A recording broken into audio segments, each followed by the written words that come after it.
রামাজান মাসের শেষ দিনের শেষ জুমায় জামিয়া সালাফিয়া ডাঙ্গিপাড়া পাওয়া রাজশাহীর বাইতুল হাম জামে মসজিদে উপস্থিত দ্বীনী মুসলিম ভাই ও বোন, প্রশংসা আল্লাহর জন্য, শান্তি অবতীর্ণ হোক আল্লাহর রাসূলের উপর সাল্লাল্লাহু আলাইহি ওয়াসাল্লাম। বিগত জুমায় অবগত হয়েছি যে আজকের জুমায় আলোচনা হবে ঈদের সালাত নিয়ে। আজকে আমাদের জুমার খুতবায় আলোচ্য বিষয় হচ্ছে সালাতুল ঈদাইন, দুই ঈদের সালাত। ঈদের সালাতের ইতিহাস,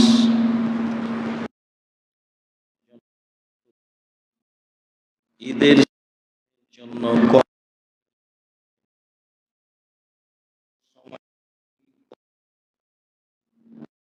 তার অবস্থা কেমন থাকবে, প্রথমে গিয়ে কি কাজ করতে হবে, পদ্ধতি কেমন হবে, ঈদের মাঠ কেমন থাকবে, কি করতে হবে, বিষয়গুলি আমরা ধারাবাহিকভাবে পেশ করব বলে আশা করছি ইনশাআল্লাহুল আজিজ। সম্মানিত দ্বীনী ভাই বোন, ঈদের সালাতের ইতিহাসে বোঝা যায়, আনাস রাদিয়াল্লাহু তাআলা আনহু বলেন, আদেমান নবী সাল্লাল্লাহু আলাইহি সাল্লাম আল মদিনা, আল্লাহর নবী মুহাম্মদ সাল্লাল্লাহু আলাইহি সাল্লাম যখন মক্কা থেকে মদিনায় আসলেন তখন দেখলেন যে লাহুম ইয়াওমানে ইয়ালআবুনা ফীহিমা, তাদের জন্য দুইটা দিন রয়েছে, সেই দিনে তারা খেলাধুলা করে, আনন্দ করে।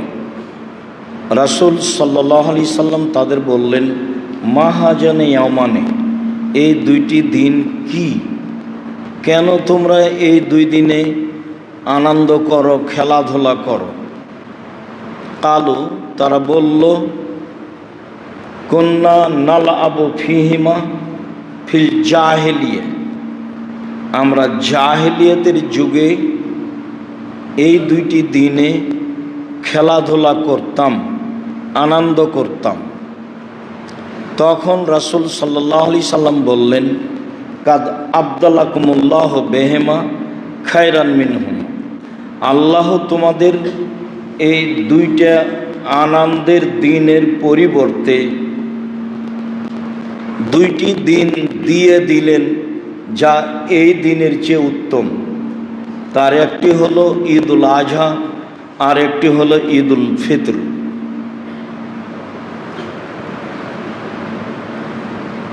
নবাইসা হুযাইলি রাদিয়াল্লাহু তাআলা আনহু বলেন,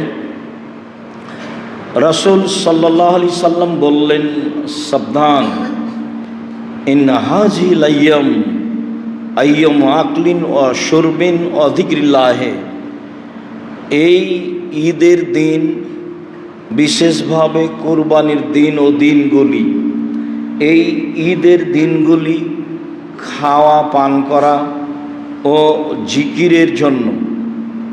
আনন্দ বলতে খাওয়া পান করা ও জিকির হিসাবে রাসূল সাল্লাল্লাহু আলাইহি সাল্লাম অন্য হাদিসে স্পষ্ট করেছেন। তিনি তাদেরকে প্রথমে বললেন যে এই দুইটি দিন কি? তারা উত্তরে বলল, জাহেলিয়াতের যুগে আমরা, মানে জাহেলিয়াতের যুগেও তাদের একটা নিয়ম কানুন ছিল, সেই নিয়ম কানুনে তাদের খেলাধুলার জন্য, আনন্দের জন্য দুইটা দিন ছিল। সেই দিন দুইটিতে তারা নিয়মিত এগুলো করত।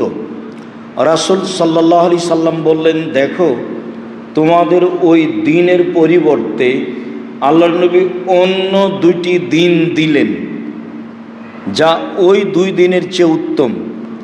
তিনি বললেন না যে তোমাদের ওই দিনের সাথে আরও দুইটি দিন দিলেন, তাহলে তোমাদের থাকলো দুইটি আর আমি দিলাম দুইটি, তাহলে দুয়ে দুয়ে চার হলো।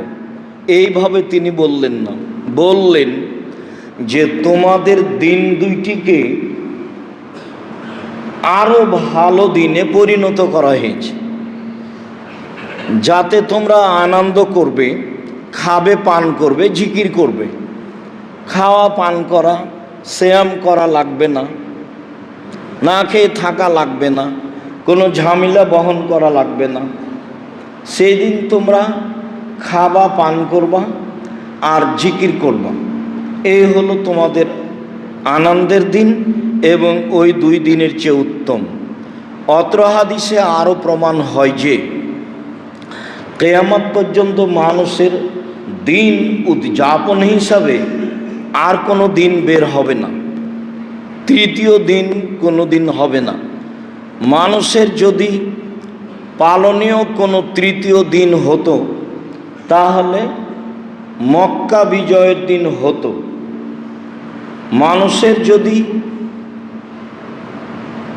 কারো জন্মদিবস পালনীয় হতো তাহলে মুহাম্মদ সাল্লাল্লাহু আলাইহি সাল্লামের জন্মদিবস পালনীয় হতো। আনন্দ হিসাবে, উল্লেখযোগ্য হিসাবে যদি মানুষের কোনো দিন গ্রহণীয় হতো তাহলে অবশ্যই তা মক্কা বিজয়ের দিন হতো।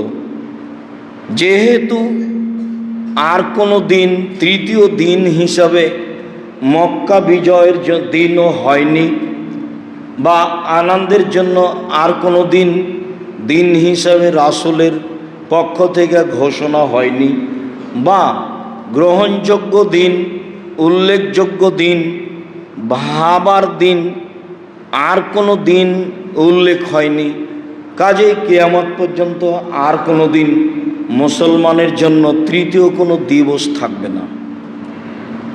তা পহিলা বৈশাখ হোক, 16ই ডিসেম্বর হোক, 26শে মার্চ হোক, 21শে ফেব্রুয়ারি হোক, জন্মদিবস হোক, মৃত্যু দিবস হোক, যে কোনো ভালো, যে কোনো জঘন্য দিন হোক না কেন, পৃথিবীতে কিয়ামত পর্যন্ত তৃতীয় আর কোনো দিন হবে না মুসলমানের জন্য।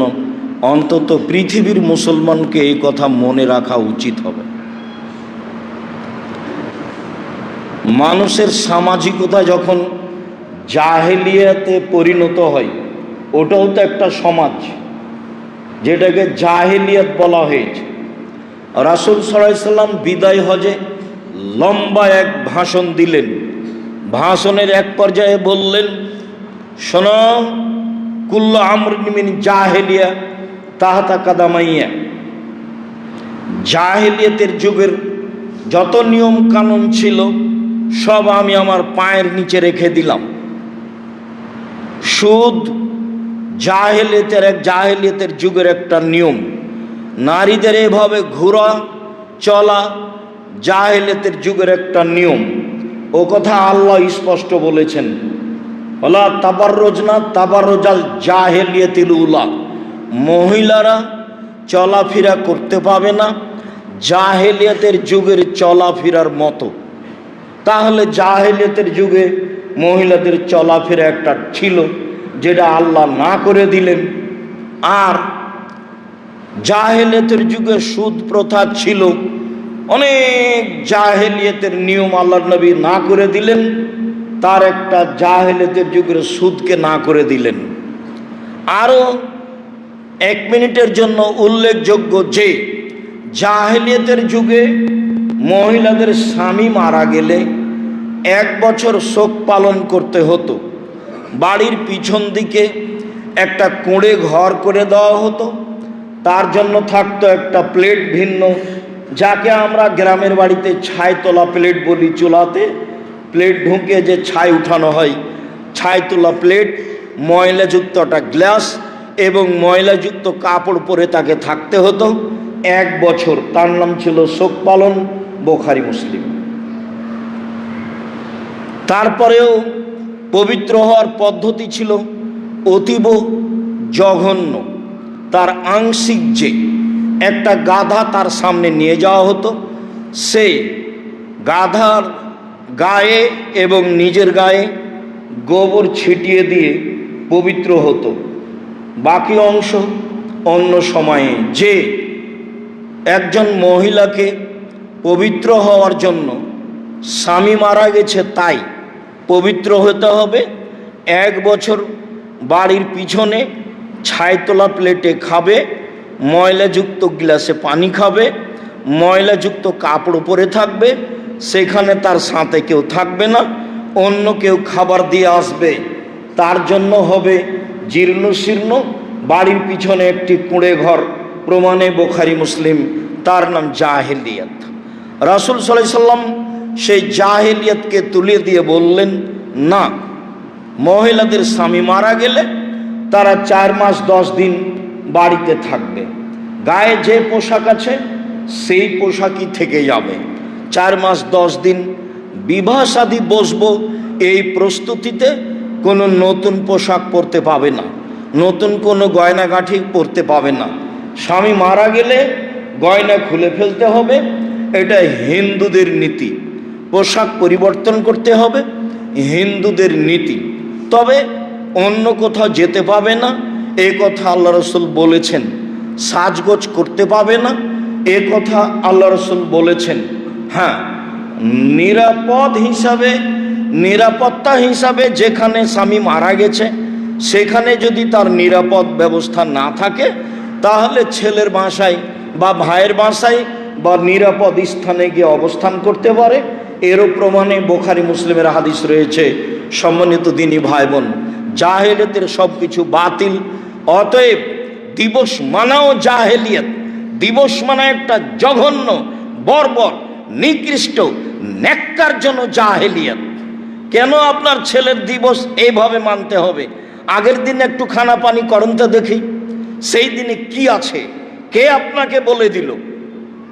কে বড় ক্ষতিগ্রস্ত বইয়ে অনেক দিন আগে বিস্তারিত লেখা হয়েছে, দেখুন। যারা কিছু বলে তারা তো জানে না, সুযোগ পেলেই আমাদের নামে জঙ্গি বলে কিছু বলে কথা। যারা আমাদের নামে জঙ্গি বলে, আমি তো মনে করি তার কাছে 0% জ্ঞান নেই এবং আমাদেরকেও জানেও না। 2005 সালে আমি জঙ্গি বিরোধী বই লিখেছি, বইয়ের নাম কেবল লাভবান। তাহলে সে কিভাবে বলতে পারে এই কথা? আর যারা মিডিয়ানে কাজ করে তাদের 1999 জনের আক্ষরিক জ্ঞান আছে, এটা আমি মনে করি না। 1999 জনকে আমি পশু প্রাণী মনে করি। কেননা কারোর ব্যাপারে কিছু বললে তাকে তো জানতে হবে। ফেসবুক তোমার কাছে হাইকোর্ট, জজ কোর্ট হয় কি করে? আর তুমি আলেম মানুষ, কে বলেছে তোমাকে আলেম মানুষ? আমি আব্দুর রাজ্জাক বিন ইউসুফ 1 মিনিটের জন্য আপনাকে আমি আলেম বলি না। আপনি মানুষের কথা ফেসবুকে লিখতে পারেন, আপনি তাকে জিজ্ঞাসা না করে আপনি কুকুর শ্রীগালের চেয়েও খারাপ। বুঝে না ওরা, অন্তর আছে বুঝে না, দেখেও দেখে না ওরা, চক্ষু আছে দেখে না, শোনেও শোনে না ওরা, কান আছে শোনে না। উলাইকা কাল আনাম, তারা পশু প্রাণীর মতো, তারা গরু ছাগলের মতো, তারা কুকুর শ্রীগালের মতো, বালহুম আজাল, বরং তার চেয়ে খারাপ।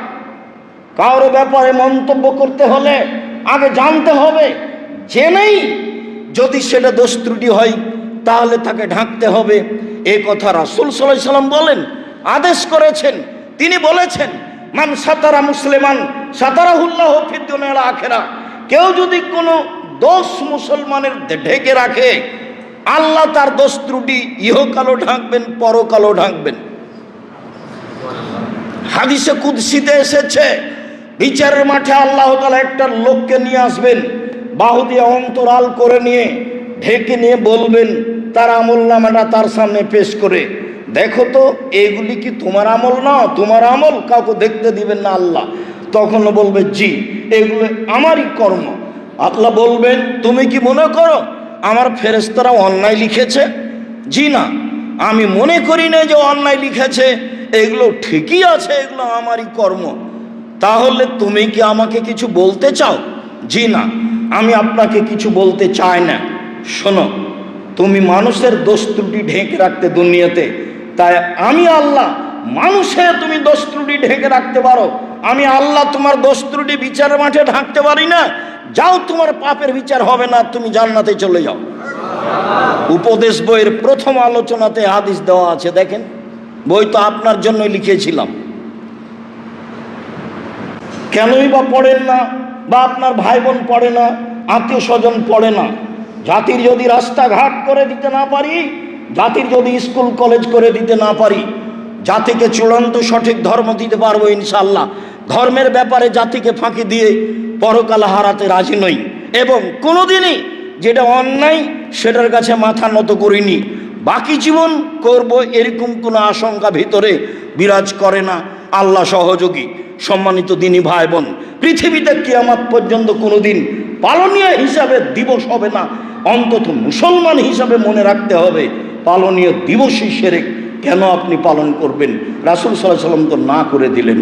সম্মানিত দিনী ভাই বোন, ঈদের দিনের প্রস্তুতি। ঈদের দিনে কি নতুন পোশাক পরতে হবে? ঈদের দিনে কি গোসল করতে হবে? নতুন পোশাক, নতুন পোশাকে কিছু বোঝা যায় না। তবে ইমাম বুখারী একটি অধ্যায় উল্লেখ করেন, আত-তাজাম্মুল ফীহিমা। তাতে তিনি বলেন যে দুই ঈদে মানুষ সুন্দরতা অবলম্বন করতে পারে। তো সুন্দরতা কিভাবে অবলম্বন করা যাবে? সাজগোজ দিয়েই তো সুন্দরতা। তাহলে তো পোশাক পাতি চলেই আসলো। বিবরণে পোশাকের কথা আসে। ওমর রাদিয়াল্লাহু তাআলা আনহু আখাজা জুব্বাতান মিন ইস্তিবরাকিন, রেশমি একটা জুব্বা নিলেন, নিয়ে রাসূলকে বললেন ইবতাহাজহি ওয়াতাজাম্মাল লিল ঈদে ওয়াল ওয়াফদে।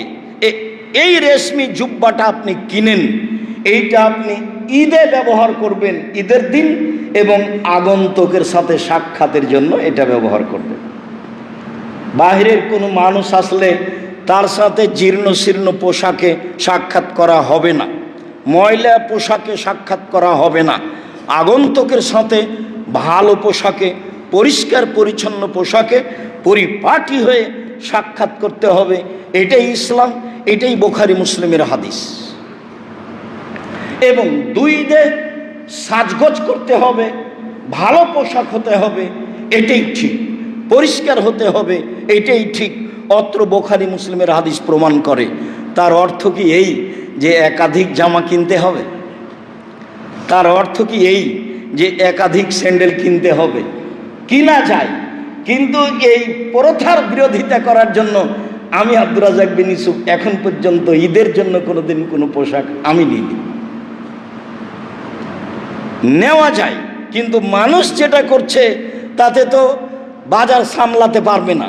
তখন দেখা যাবে মানুষ সব ইবাদত বাদ দিয়ে পোশাক পাতি তৈরিতে প্রস্তুত থাকবে, কারখানা চলতে থাকবে, সেলাই মেশিন চলতে থাকবে, দোকানপাট 12টা-1টা পর্যন্ত চলতে থাকবে, সারা রাত চলবে, সবাই ব্যস্ত থাকবে।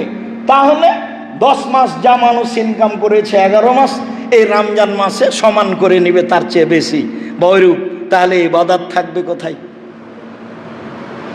এত প্রস্তুতি, এত খাওয়া, এত পোশাক, এত জুতা স্যান্ডেল, তাহলে আপনার ইবাদত থাকবে কোথায়?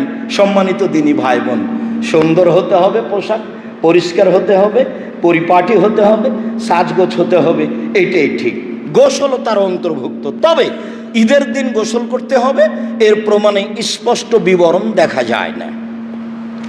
সাইদ ইবনে মুসাইয়্যিব বলেন as-সুন্নাতু লিল ফিত্রে সালাসা, ঈদুল ফিত্রের জন্য 3টে সুন্নাত ধরা যেতে পারে। ঈদুল ফিত্রের জন্য 3টে সুন্নাত ধরা যেতে পারে। 1, আল মাশি আলাল মুসাল্লা, পায়ে হেঁটে ঈদের মাঠে যাওয়া। যদিও এখন সহজ নয়, এক সময় সবার জন্য সহজ ছিল, এখন প্রায় অনেকের জন্যই কঠিন পায়ে হেঁটে ঈদের মাঠে যাওয়া। 2, আকলো কাবলাল খরুজে, বের হওয়ার পূর্বে খাওয়া, মানে ঈদুল ফিত্র যা পরে আসছে। 3, আল ইকতেসাল, গোসল। উনি বলতে চাচ্ছেন যে ঈদুল ফিত্রে 3টে সুন্নাত ধরা যায়।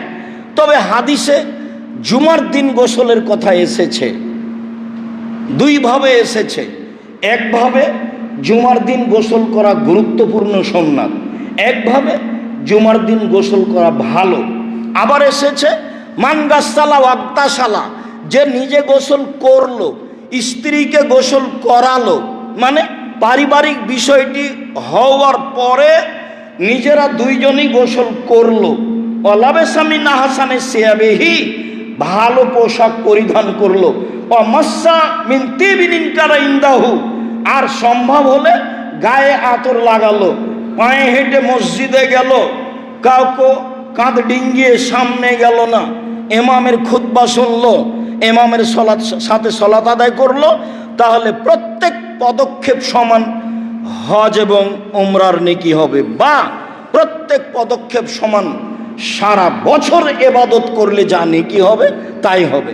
এক পদক্ষেপ সমান এক বছর, এক পদক্ষেপ সমান এক বছর। হাদিস সহি এ কথা মুহাম্মদ সাল্লাল্লাহু আলাইহি ওয়াসাল্লাম বলেছেন জুমার দিনের জন্য। জুমার দিনের জন্য এইভাবে এসেছে। তবে ঈদের দিনে গোসল হিসাবে স্পষ্ট বিবরণ আসেনি। বিদ্বানগণ মনে করেন গোসল করা ভালো, আর সুন্দরতা সাজগোজ করলে তো গোসল করাই লাগে। আমাদের দেশে যেভাবে গরু ছাগলকে চাঁপাই নবাবগঞ্জে ঈদের দিনে গোসল করানো হয়। সম্মানিত দিনী ভাই বোন, বলছিলাম পোশাক, বলছিলাম গোসল।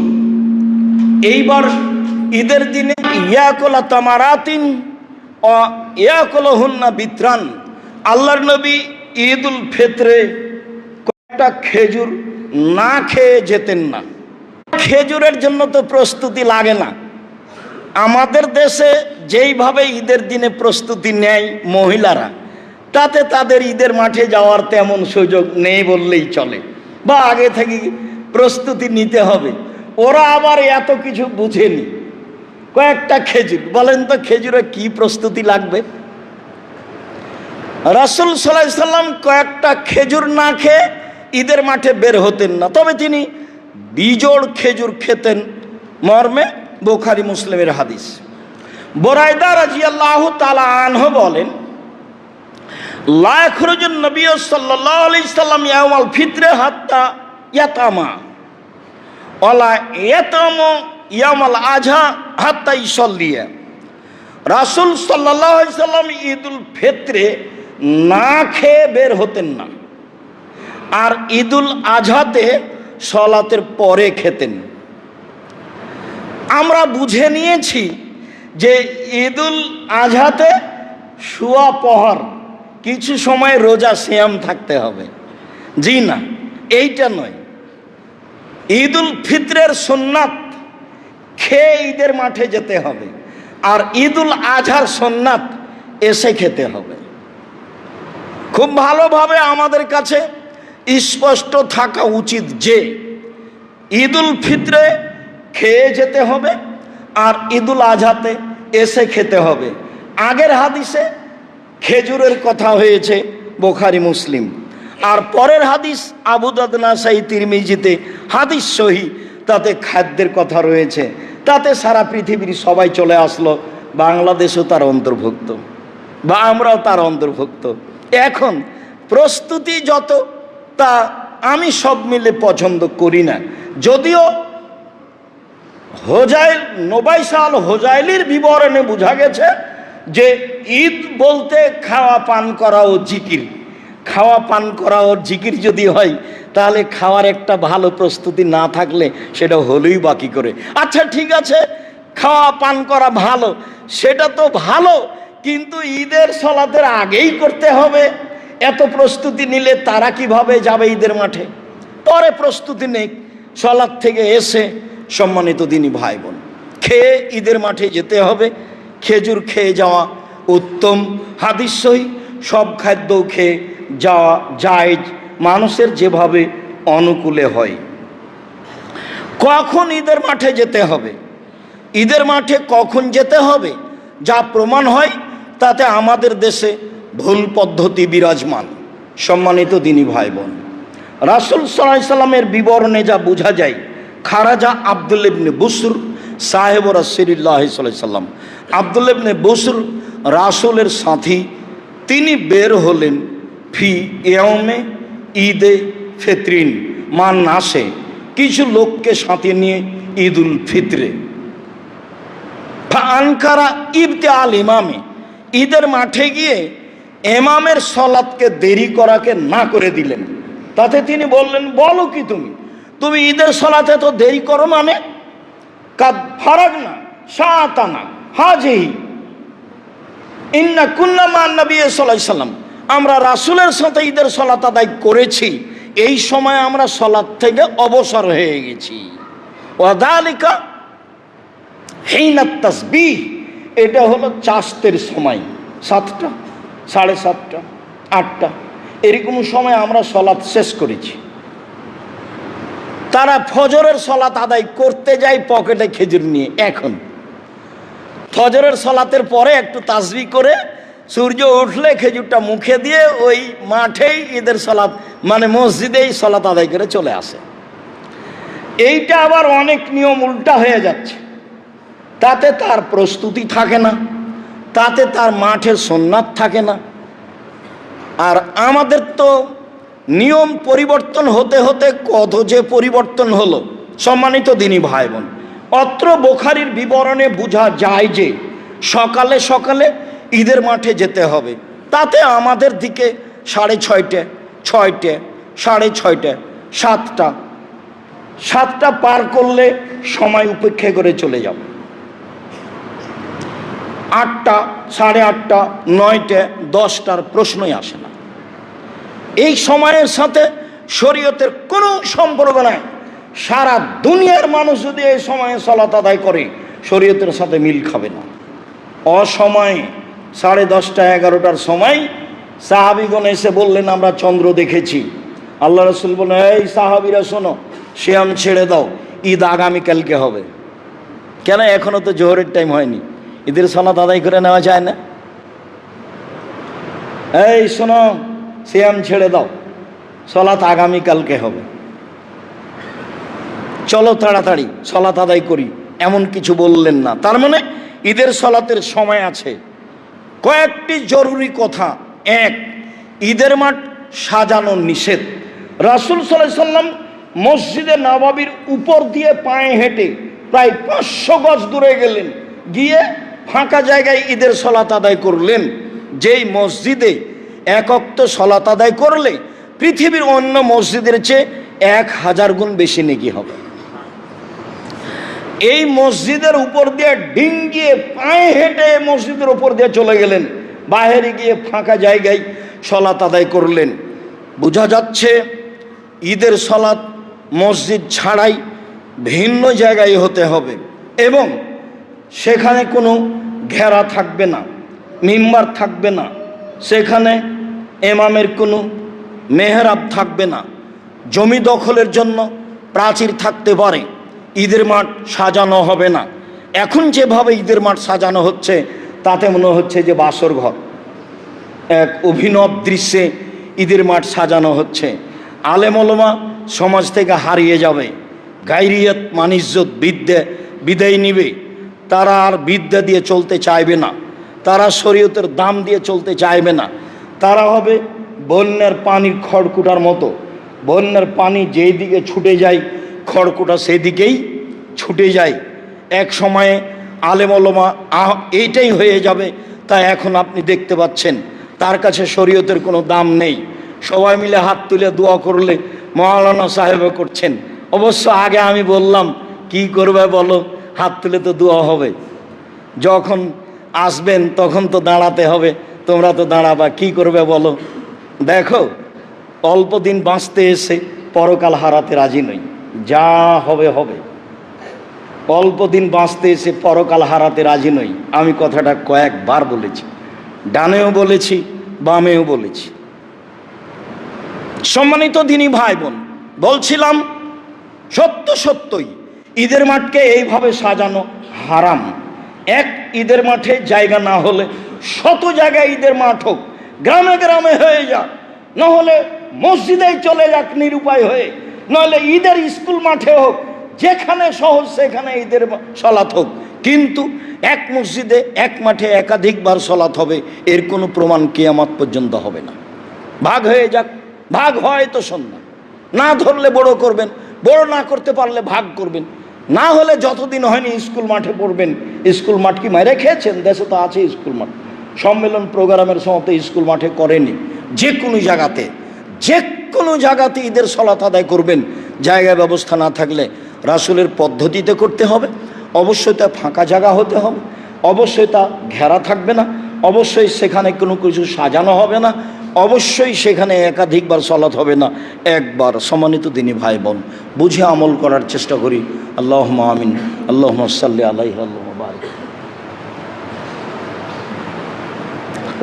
আলহামদুলিল্লাহি ওয়াহদা ওয়াসসালাতু ওয়াসসালামু আলা মান লা নাবিয়্যা বাদা। এবার যাওয়ার পালা। জাবের রাদিয়াল্লাহু তাআলা আনহু বলেন, কানান নবী সাল্লাল্লাহু আলাইহি ওয়াসাল্লাম এজা কানা ইয়াউমিদ্দিন খালাফাত তরিকা। আল্লাহ রাসূল ঈদের দিন রাস্তা পরিবর্তন করতেন, এটা সুন্নাত, মনে রাখতে হবে। অল্প হলেও বাড়ি পর্যন্ত যাওয়াতে এক রাস্তায় এসেছেন আর এক রাস্তায় যাবেন। যেমন এখানে এই কালভেটটা পার হওয়ার পরে এসেছেন এক দিক দিয়ে যাবেন আর এক দিক দিয়ে, তাহলে তো দুই রাস্তা হলো। সুন্নাত পালন করার চেষ্টা করবেন। হাদিস বুখারী মুসলিম। ইমাম ইবনে শিহাব জোহরি বলেন, কানান নাস ইকাব্বিরুনা হিনা ইয়াখরুজুনা মিন মানাজিলিহিম। ঈদুল ফিত্রে বের হওয়ার সময় মানুষ তাকবীর পাঠ শুরু করত যখন তারা বাড়ি থেকে বের হতো, হাত্তা ইয়াতুল মুসাল্লা, ঈদের মাঠে আসা পর্যন্ত, হাত্তা ইখরাজাল ইমাম বের হওয়া পর্যন্ত। ওয়াইজা খারাজাল ইমামু সাকাতু, যখন ইমাম বের হয়ে যেতেন তখন সবাই চুপ হয়ে যেত। অর্থাৎ বাড়ি থেকে বের হওয়ার সময় তাকবীর আরম্ভ হবে, রাস্তায় তাকবীর চলবে, ঈদের মাঠেও তাকবীর চলবে। যখন ইমাম সাহেব সলাতের জন্য সলাতের স্থানে চলে যাবেন তখন তাকবীর বন্ধ হবে, এবার সলাত শুরু। বন্ধ হয়েছে মানে হয়েছে, আর তাকবীর চালু হবে না। আমরা সময়ের গতিতে অবশ্য বলেছিলাম যে যখনই প্রমাণ হয়ে গেছে যে চাঁদ উঠে গেছে আগামীকাল ঈদ, তখন থেকে তাকবীর পড়বে, এর প্রমাণ পেশ করা যায় না। ঈদুল ফিত্রের তাকবীর বের হওয়া থেকে নিয়ে ইমামের সালাত শুরু পর্যন্ত, ঈদের সালাতের তাকবীর ইমামের বের হওয়া থেকে নিয়ে, বাড়ি থেকে বের হওয়া থেকে নিয়ে ইমামের সালাত পর্যন্ত। তবে ঈদুল আজহার তাকবীর যুলহিজ্জার 1 তারিখ থেকে নিয়ে 13 তারিখ পর্যন্ত এক টানা। ইখরাজ আব্দুল্লাহ ইবনে উমর ও আবু হুরায়রা এলা সুকে ফি ইয়ামিল আসরে। আব্দুল্লাহ ইবনে উমর এবং আবু হুরায়রা রাদিয়াল্লাহু তাআলা আনহু তারা বাজারের দিকে যেতেন। ওয়াইকাব্বিরানে, তারা দুজন তাকবীর পাঠ করতেন। ওয়াইকাব্বিরু নাসাবে তাকবীরে হেমা, তাদের তাকবীর শুনে জনগণও তাকবীর পাঠ করতেন। আইয়ামে তাশরিকের কথাও এসেছে। আব্দুল্লাহ ইবনে মাসউদ আন্নাহু কানা ইকাব্বিরু ফি আইয়ামিত তাশরিকে। আব্দুল্লাহ ইবনে মাসউদ আইয়ামুত তাশরিক, ঈদের পরের 3 দিন, ঈদুল আজহার পরের 3 দিন তাকবীর পাঠ করতেন। তার মুখ থেকে যে তাকবীর উল্লেখ হয়েছে সেটাই মূলত তাকবীর। বলা হচ্ছে তিনি বলতেন আল্লাহু আকবার, আল্লাহু আকবার, লা ইলাহা ইল্লাল্লাহ, আল্লাহু আকবার, আল্লাহু আকবার, ওয়ালিল্লাহিল হামদ। হাদিস সহিহ। আব্দুল্লাহ ইবনে মাসউদ থেকে এইটুকুই প্রমাণ পাওয়া যায়। অতএব ঈদুল ফিত্রে এই তাকবীর হবে বাড়ি থেকে বের হয়ে সালাত শুরু হওয়া পর্যন্ত, আর ঈদুল আজহাতে হবে যুলহিজ্জার 1 তারিখ থেকে নিয়ে 13 তারিখ আসরের সালাত পর্যন্ত এক টানা সব সময় চলবে এই তাকবীর। যেটা আমরা শুনেছি যে আল্লাহু আকবার কবীরা, আলহামদুলিল্লাহ কাসীরা, সুবহানাল্লাহি বুকরাতা ওয়া আসীলা, এর স্পষ্ট আমরা প্রমাণ করতে পারিনি। তবে জুবাইর ইবনে মুতাইম রাদিয়াল্লাহু তাআলা আনহু সালাতে সানার স্থানে এই দোয়াও পড়তেন। আমরা পড়ি বায়েদ বাইনি, আরও আছে, তবে তিনি এই দোয়া পড়তেন। তিনি সূরা ফাতিহা পড়ার পূর্বেই আল্লাহু আকবারের পরে বলতেন আল্লাহু আকবার কবীরা, আল্লাহু আকবার কবীরা, আল্লাহু আকবার কবীরা, আলহামদুলিল্লাহি কাসীরা, আলহামদুলিল্লাহি কাসীরা, আলহামদুলিল্লাহি কাসীরা, ও সুবহানাল্লাহি বুকরাতাও ওয়া আসীলা, ও সুবহানাল্লাহি বুকরাতাও ওয়া আসীলা, ও সুবহানাল্লাহি বুকরাতাও ওয়া আসীলা। এইটা পাওয়া যায়। সালাত থেকে বের করে নিয়ে যদি তাকবীর হিসাবে মানুষ পড়তে চায় তাহলে এইভাবে পড়তে হবে, আল্লাহু আকবার কবীরা, আলহামদুলিল্লাহি কাসীরা, সুবহানাল্লাহি বুকরাতাও ওয়া আসীলা। এটা প্রমাণ করা যাবে না। তবে এইটাও তাকবীর সালাতের মধ্যে থেকে বের করে নিয়ে এসে আমরা তাকবীর হিসাবে এটা বের করতে পারি। এছাড়া আমরা বলতে পারি আল্লাহ লা ইলাহা ইল্লাল্লাহ আল্লাহু আকবার, সুবহানাল্লাহ আলহামদুলিল্লাহ ওয়া লা ইলাহা ইল্লাল্লাহ আল্লাহু আকবার, এগুলো তাকবীর। স্পষ্ট তাকবীর এটাই যেটা বললাম। সম্মানিত দিনী ভাই বোন, সালাত। আবু সাঈদ খুদরি রাদিয়াল্লাহু তাআলা আনহু বলেন, রাসূল সাল্লাল্লাহু আলাইহি সাল্লাম ঈদুল ফিতর এবং ঈদুল আজহায় ঈদের মাঠে আসতেন। ফাওয়াল শাইইন ইয়াবদা বিহি সালাত, ঈদের মাঠে এসে যেটা প্রথম করতেন সেটা হলো সালাত।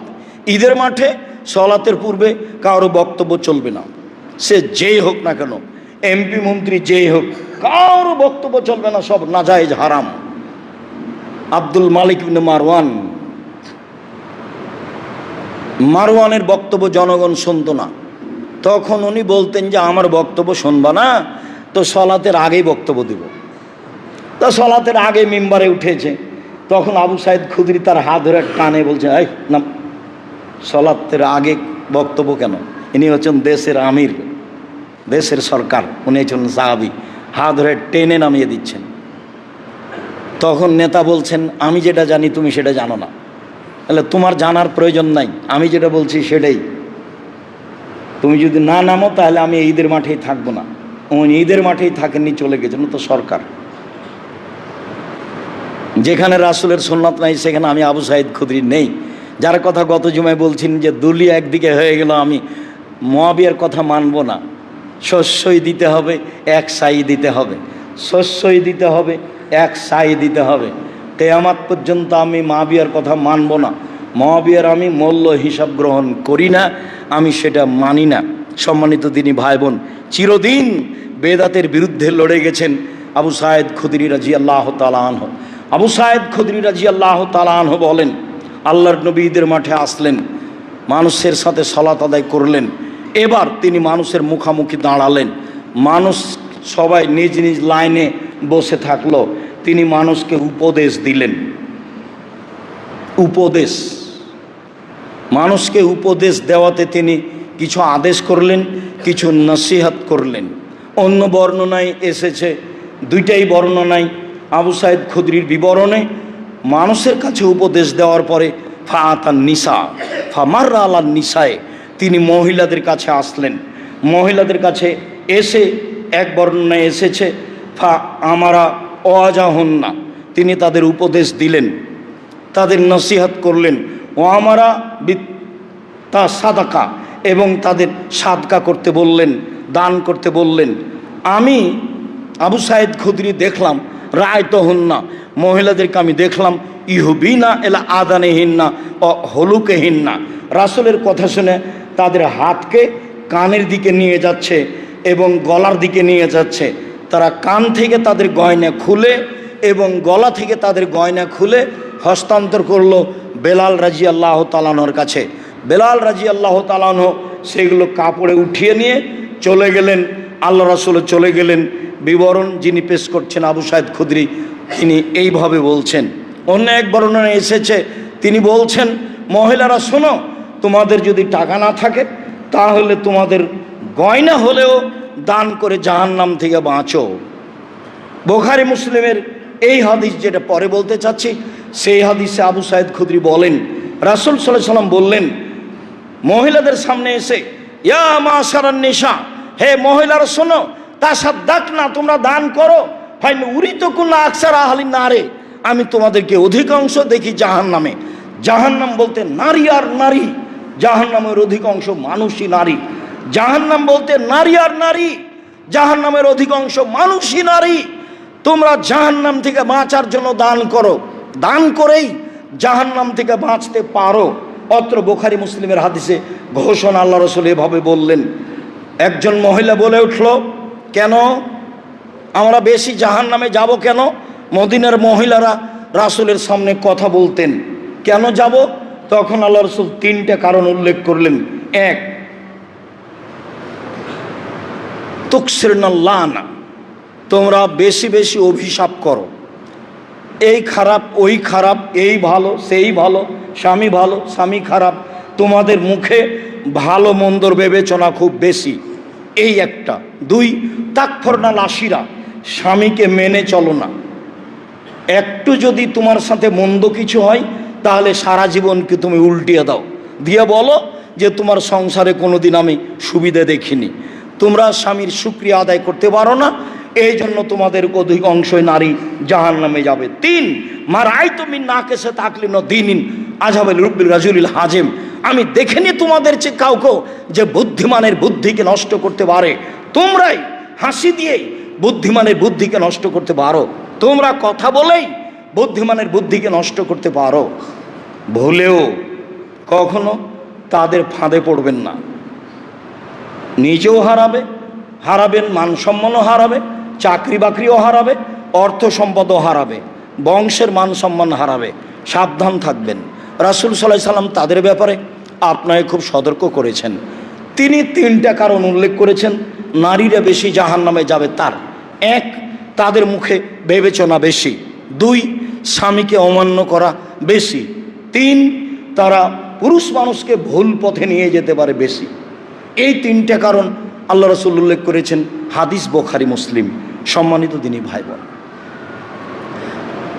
উম্মু আতিয়া রাদিয়াল্লাহু তাআলা আনহা বলেন, রাসূল সাল্লাল্লাহু আলাইহি সাল্লাম আমাদেরকে আদেশ করেছেন যে মহিলাদেরকে ঈদের মাঠে যেতে হবে, সবাইকেই যেতে হবে দুই ঈদেই, এমনকি যারা ঋতুবতী তাদেরকেও যেতে হবে, এমনকি যারা যুবতী তাদেরকেও যেতে হবে।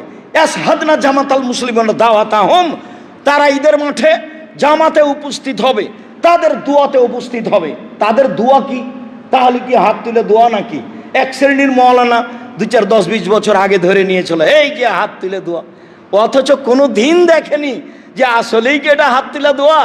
বিদ্যানি হঠাৎ করে কি হাদিস মানুষের উপরে পড়ে গেল না? আজ 1450 বছর থেকে এই হাদিস মানুষের উপরে চলে আসছে। মানুষ একটু দেখলেই তো হয়। দোয়াতে শরিক হবে মানে বক্তব্যে শরিক হবে, বক্তব্য শুনবে, দোয়াতে শরিক হবে মানে তারাও বলবে আল্লাহু আকবার, আল্লাহু আকবার, লা ইলাহা ইল্লাল্লাহ, আল্লাহু আকবার, আল্লাহু আকবার, ওয়ালিল্লাহিল হামদ। মুসলিম গ্রন্থে এসেছে ইউকাব্বিরনা মা'আন নাসে, তারা মানুষের সাথে তাকবীর পাঠ করবে, এই যে দোয়াতে শরিক হবে। সবাই যাবে। ঋতুবতীরা সালাত আদায়ের সময় ভিন্ন হয়ে থাকবে। সব নারীকেই যেতে হবে। শুধু কিছু কিছু এলাকায় বা ঢাকায় কিছু মসজিদে মহিলাদের ব্যবস্থা আছে। আমরা চাঁপাইনবাবগঞ্জে বড় বড় আলেমের অবস্থা দেখেছি, মহিলাদের মাঠের ব্যবস্থা নেই। মহিলাদের ইমামতিতে তারা মসজিদে ঈদের সালাত আদায় করে নেয়। মহিলাদের ইমামতিতে ঈদের সালাত হবে না, মহিলাদের ইমামতিতে জুমার সালাত হবে না, মহিলাদের ইমামতিতে ঈদের সালাত হবে না, মহিলাদের ইমামতিতে জুমার সালাত হবে না, মহিলাদের ইমামতিতে ঈদের সালাত আদায় করা, জুমার সালাত আদায় করা বিদাত এবং শরীয়ত বিরোধী পরিপন্থী কাজ। তাদেরকে ঈদের মাঠেই যেতে হবে, যেতেই হবে। মাঠে জায়গা না থাকলে মানুষের জমিতে দাঁড়াবে, রাস্তায় দাঁড়াবে, যেতেই হবে, যেতে বাধ্য। একজন মহিলা বলল, আল্লাহ রাসূল এহেদানা লাইসা লাহা জিলবাব, আমাদের তো অনেকের এরকম কেউ আছে যার চাদর নাই, তো কেমনে যাবে? চাদর না থাকলে বাড়িতে যেতে পারে, বাইরে যেতে পারে? তখন আল্লাহ রাসূল বলছেন লেতুল বেসা সাহেবা তোহা মিন জিলবাবেহা, আর একজন সঙ্গী যেন তার চাদর তাকে দিয়ে দেয়। তার মানে চাদর চেয়ে নিয়ে যেতে হবে। নেন, হাদিস তো বুখারী মুসলিম। গায়ের কাপড় না থাকলে আর একজনের কাপড় চেয়ে নিয়ে যেতে হবে এবং তাকে কাপড় দিতে হবে, এটাও হাদিস বুখারী মুসলিম। মহিলাদেরকে ঈদের মাঠে যেতেই হবে। রাসূল সাল্লাল্লাহু আলাইহি সাল্লাম ঈদের মাঠে গিয়ে 2 রাকাত সালাত আদায় করতেন। আব্দুল্লাহ ইবনে আব্বাস বলেন, কানা নবী সাল্লাল্লাহু আলাইহি সাল্লাম ইসাল্লি রাকাতাইনি লা ইসাল্লি কাবলাহুমা ওয়া লা ইসাল্লি বাদাহুমা। ঈদের মাঠে 2 রাকাত সালাত, ঈদুল আজহা, ঈদুল ফিতর 2 রাকাত। আগেও তিনি পড়েননি সালাত, পরেও তিনি পড়েননি সালাত। তবে যদি ঈদের সালাত মসজিদে হয় তাহলে আপনি বুঝতে পাবেন না 2 রাকাত আদায় না করে। ওটা হলো মসজিদের হক, ওটার ঈদের সাথে কোনো সম্পর্ক নেই। মনে রাখা ভালো হবে যে কোনো কারণবশত যদি ঈদের সালাত মসজিদে হয় তাহলে মসজিদের হক হিসাবে 2 রাকাত পড়ে বসে থাকতে হবে। ঈদের মাঠে আগে কোনো সালাত নেই, পরে কোনো সালাত নেই, মাত্র 2 রাকাত সালাত। কাসির ইবনে আব্দুল্লাহ বলেন যে কানান নবী সাল্লাল্লাহু আলাইহি সাল্লাম ইউকাব্বিরু, আল্লাহ রাসূল ঈদের সালাতে তাকবীর বেশি পড়তেন। ফিল উলা সাবা তাকবিরাতিন কাবলাল কেরাতে, প্রথম রাকাতে কেরাতের পূর্বে 7 তাকবীর, মোট 7। অফিল আখেরা খামসা কাবলাল কেরাতে, দ্বিতীয় রাকাতে কেরাতের পূর্বে 5 তাকবীর। এ হলো 7 5 12। এটাই ঠিক, সব মিলে এটাই ঠিক। 7 5 12, কেরাতের পূর্বে 7, পরের রাকাতে কেরাতের পূর্বে 5, 7 5 12। 6 তাকবীরে ঈদের সালাত আদায় করার কোনো প্রমাণ আমরা এ যাবৎ পেশ করতে পারিনি। যদিও ভারত, বাংলাদেশ, পাকিস্তানের শতকরা 90 জন বা 95 জন মানুষ 6 তাকবীরে ঈদের সালাত আদায় করছে, 12 তাকবীরের সহিহ হাদিস থাকা সত্ত্বেও।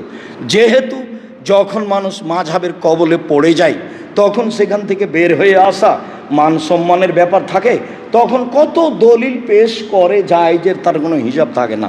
এই সহিহ হাদিসকে মেনে নেওয়ার মানসিকতা থাকে না। সম্মানিত দিনী ভাই বোন, 12 তাকবীরেই ঈদের সালাত হবে। 7 5 12 অবশ্যই তা কেরাতের পূর্বে হবে। ওয়াইল ইবনে হুজুর রাদিয়াল্লাহু তাআলা আনহু বলেন, কেন নবী সাল্লাল্লাহু আলাইহি সাল্লাম ইয়ারফা ইয়াদাইহি মা তাকবীরে, আল্লাহ রাসূল ঈদের তাকবীরে হাত উঠাতেন। সব তাকবীরে হাত উঠাতে হবে, এটাই ঠিক। অতিরিক্ত তাকবীরে হাত উঠাতে হবে, এটাই ঠিক। অতিরিক্ত তাকবীরে হাত উঠাতে হবে, এটাই ঠিক। সম্মানিত দিনী ভাই বোন, সামরা ইবনে জুনদুব রাদিয়াল্লাহু তাআলা আনহু বলেন, কেন নবী সাল্লাল্লাহু আলাইহি সাল্লাম ইয়াকরাউ ফির রাকাতাইনে সাব্বিহিসমা রাব্বিকাল আলা ওয়া হালাতাকা হাদিসুল গাশিয়া, আল্লাহ রাসূল 2 রাকাতেই সূরা আলা আর সূরা গাশিয়া পড়তেন। প্রথম রাকাতে সূরা আলা আর দ্বিতীয় রাকাতে সূরা গাশিয়া। এই দুইটা সূরাই পড়া হচ্ছে ঈদের সালাতের জন্য সুন্নাত। সম্মানিত দিনী ভাই বোন, আমরা আপনাদেরকে আলোচনার শেষে এসে আবারও বলছি, আল্লাহ রাসূল ঈদের মাঠে সবাকি দানের কথা বলতেন। আজকে আমরা ঈদের সলাতের পরে 2-1টা কথা বলবো। এখন আপনাকে বলে রাখছি যে জামিয়া সালাফিয়ায় ঈদের সলাত হয় আমরা জানি, রাসূল সাল্লাল্লাহু আলাইহি সাল্লামের পদ্ধতিতেই হয়। আমি যখন তখন বলছি, যে কোনো স্থানে বলছি, এদেশের শিরক মুক্ত প্রতিষ্ঠান জামিয়া সালাফিয়া, বিদআত মুক্ত প্রতিষ্ঠান জামিয়া সালাফিয়া, দল মুক্ত প্রতিষ্ঠান জামিয়া সালাফিয়া, সংগঠন মুক্ত প্রতিষ্ঠান জামিয়া সালাফিয়া, হিংসা মুক্ত প্রতিষ্ঠান জামিয়া সালাফিয়া, দেশের সর্ববৃহৎ প্রতিষ্ঠান জামিয়া সালাফিয়া রাসূলের পদ্ধতিতে ঈদের সালাত আদায় করার লক্ষ্যে অবশ্যই আগামীকালকে 7:30টায় না 7:15টায় 7:30টায় উপস্থিত হওয়ার চেষ্টা করবেন। পরবর্তীতে এই সময় থেকে আমরা ফিরে আসার চেষ্টা করব। 7টায় করার চেষ্টা করতে হবে। আমরা কিছুটা লসের মধ্যে চলে যাচ্ছি হাদিসের বিবরণ অনুযায়ী। সম্মানিত দিনী ভাই বোন, বাকি কথা ওখানে বলে নিব। আর আমরা সবাই জাহান্নাম থেকে বাঁচার লক্ষ্যে আজকেও সালাত আদায় শেষে কোটাতে 10 টাকা হোক, 1000 টাকা হোক, 500 টাকা হোক, 500 টাকা, নাহলে একটা কয়েন হোক। কয়েন বোঝেন না? কয়েন মানে আপনার পাশ দিয়ে কোটের যেন খালি না যায়। আর আগামীকালকে ঈদের মাঠে আসবেন, আত্মীয় স্বজন, বন্ধু বান্ধব সবকে বলে আসবেন, মা চাচি খালা ফুবু সবাইকে নিয়ে আসবেন। বিশাল মাঠ, মহিলা পুরুষের রাসূলের পদ্ধতিতে সালাত হবে এবং সবাই একটা কয়েন হলো দান করার খেয়ালে থাকবেন। আল্লাহ রাসূল বলছেন, আল ইয়াদুল উলিয়া খায়রুম মিন ইয়াদিস সুফলা, দেওয়া হাত ভালো নেওয়া হাতের চেয়ে। আপনার স্ত্রী 10 টাকা দিল, এটা হলো দেওয়া হাত, নেওয়া নয়। বুখারী মুসলিমের হাদিস, দেওয়া হাত ভালো নেওয়া হাতের চেয়ে। আর রাসূল সাল্লাল্লাহু আলাইহি ওয়াসাল্লাম বললেন, পৃথিবীর মানুষ বিচারের মাঠে সামনাসামনি কথা হবে আল্লাহর, তখন মানুষ ডান দিকে দেখবে কর্ম দেখতে পাবে, বাম দিকে দেখবে কর্ম দেখতে পাবে, সামনের দিকে দেখবে জাহান্নাম দেখবে। তখন আল্লাহ রাসূল বললেন, জাহান্নাম থেকে বাঁচো, খেজুরের বীজের উপরে সাদা ছিলকা পদার্থ আছে, এই পরিমাণ দান করে হলেও। জাহান্নাম থেকে বাঁচো, খেজুরের বীজের উপরে যে সাদা ছিলকা পদার্থ আছে, এই পরিমাণ দান করে হলেও। মহিলারা দান করেই জাহান্নাম থেকে বাঁচতে পারে। রাসূল সাল্লাল্লাহু আলাইহি ওয়াসাল্লাম ঘোষণা দিয়েছেন ঈদের মাঠে, আল্লাহ তুমি আমাদেরকে রাসূলের পদ্ধতি অনুযায়ী ঈদের সালাত, সিয়াম, ফিতরা বাস্তবায়ন করার তৌফিক দান করো। তোমার দরবারে এই জোরালো দাবি দেওয়া রেখে যারা মারা গেছে তাদের ব্যাপারে বলি, তুমি তাদের কবরের শাস্তি মাফ করো। যারা অসুস্থ তুমি তাদের আরোগ্য দান করো। যারা আমরা বেঁচে আছি তুমি তাদেরকে তোমার রাসূলের পদ্ধতি অনুযায়ী চলার তৌফিক দান করো। তোমার রাসূলের পদ্ধতিতে ঈদের সালাত, জুমার সালাত, সব ইবাদত করার তৌফিক দান করো।